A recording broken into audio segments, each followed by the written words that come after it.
La parole est à monsieur Jean Launay.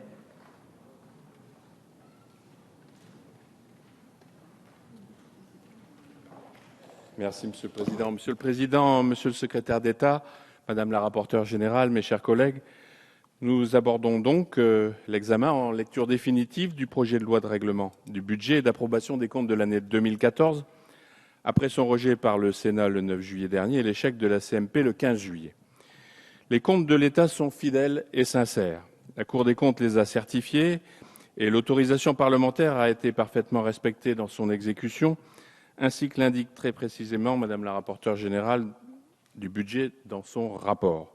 Mais vous avez bien fait, Monsieur le Secrétaire d'État, d'apporter les précisions nécessaires sur les PIA et leur incidence sur le calcul du solde de l'État. La dépense de l'État est inférieure de plus de 6 milliards d'euros à l'autorisation parlementaire et le plafond des emplois a été respecté, signe d'un pilotage infra-annuel rigoureux de la dépense publique. Cette rigueur est essentielle pour réduire les déficits publics et stabiliser au plus vite l'évolution de la dette publique. Notre président de la Commission des finances, Gilles Carrez, a estimé en première lecture que cette loi de règlement pour 2014 témoignait d'une situation calamiteuse de nos finances publiques et de notre économie. J'aurais donc souhaité lui demander quels adjectifs il aurait choisis pour qualifier les différentes lois de règlement qui ont été examinées ici même dans cet hémicycle entre 2007 et 2012. En 5 ans, du fait de la gestion de la droite, dans quel état se trouvaient nos finances publiques? Le déficit public filait allègrement vers 5,5% pour 2012. La dette publique avait augmenté de 600 milliards en 5 ans. Le déficit structurel s'était constamment aggravé entre 2007 et 2011. Et la dépense publique en valeur progressait de 3,6% en moyenne de 2002 à 2012. Grâce à l'action du gouvernement, soutenu par sa majorité, où en sommes-nous? Le déficit public s'établit à 4% en 2014. Le rythme de la dépense publique n'a progressé que de 0,9% en 2014. Et sur les années 2013 et 2014, l'amélioration structurelle des finances publiques est de 1,4% du PIB, soit près de 30 milliards d'euros.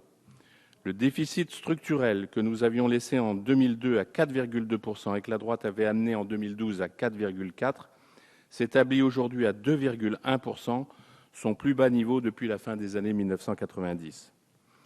S'il avait été là, j'aurais dit au président Carrez mon accord pour dire que tout n'est pas parfait, qu'il y a encore du travail et des économies à produire, notamment pour stabiliser la dette.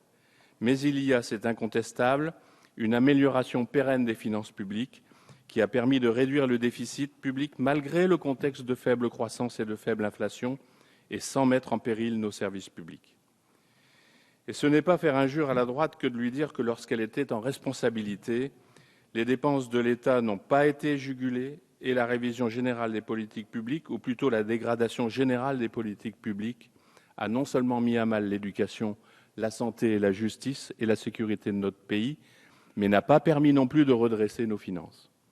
Là où vous avez abîmé les services chargés de protéger les Français et de faire appliquer le droit en supprimant des tribunaux et des postes de policiers, nous créons des postes dans la police, dans la gendarmerie, dans les armées, dans la justice, tout en tenant nos trajectoires financières. C'est ce que démontre l'article 4 de ce projet de loi de règlement. Plusieurs rapports parlementaires ou de l'administration, je pense notamment à celui de l'Inspection générale des finances, ont fait apparaître que la révision générale des politiques publiques a essentiellement consisté à rechercher des économies budgétaires rapides, en mettant de côté la nécessaire concertation des acteurs, parfois même en stigmatisant et en démoralisant les fonctionnaires.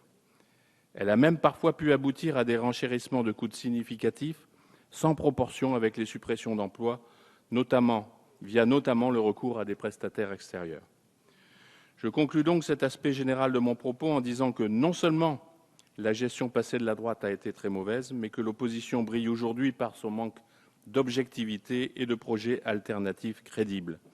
Elle mène systématiquement campagne contre les mesures prises par le gouvernement, sans jamais dire, d'ailleurs, où se feraient les coupes austéritaires de 100 milliards d'euros qu'elle préconise.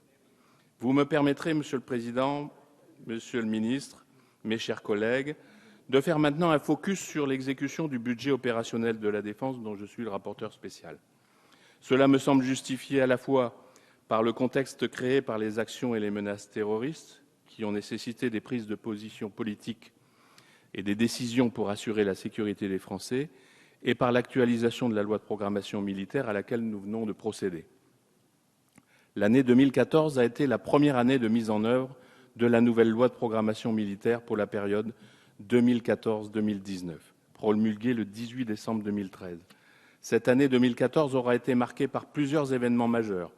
Le déploiement des forces en opération vers les théâtres africains, dans la bande sahélo-saharienne et le Levant, le lancement de la réalisation de programmes structurants pour les armées, les programmes Scorpion, avions ravitailleurs MRTT, mission océanique stratégique et la commande du 4e sous-marin nucléaire d'attaque Barracuda. En loi de finances initiale pour 2014, la mission défense a été dotée de 41,9 milliards d'euros en autorisation d'engagement et de 38,92 milliards d'euros en crédit de paiement, en incluant les provisions pour pensions. Hors compte d'affectation spéciale pension, le budget voté en loi de finances initiale était de 31,4 milliards d'euros. Il est à noter que les dépenses de l'exercice 2014 n'ont pas pu être couvertes par les votes en loi de finances initiale, d'une part d'une sous-budgétisation des opérations extérieures, Madame Louwagie l'a explicité, mais sans connaître que c'était une volonté spécifique et une volonté qui permettait d'avoir recours au crédit interministériel pour justement alléger la charge du budget de la défense. D'autre part, par une non-budgétisation des dysfonctionnements de Louvois, du système de paye Louvois, en loi de finances initiale 2014, qui explique pourtant la plus grande partie de surconsommation de titre 2 hors OPEX et hors pension. Par ailleurs, le report de charges est resté élevé malgré sa stabilité au 31 décembre 2014 à hauteur de 3,4 milliards d'euros. Pour le budget de la défense dans toutes ses composantes, ces programmes, qu'ils soient inscrits dans les missions budget opérationnel ou investissement d'avenir, l'exécution budgétaire mérite donc d'être particulièrement suivie et respectée. La loi de programmation militaire en est le cadre pluriannuel, mais chaque exercice budgétaire exige plusieurs précautions. Obtenir les crédits de paiement conformes à la trajectoire financière de la loi de programmation militaire, limiter les gels et les surgels de crédits, ne pas aggraver le report de charges, assurer la couverture du surcoût des OPEX par la solidarité interministérielle.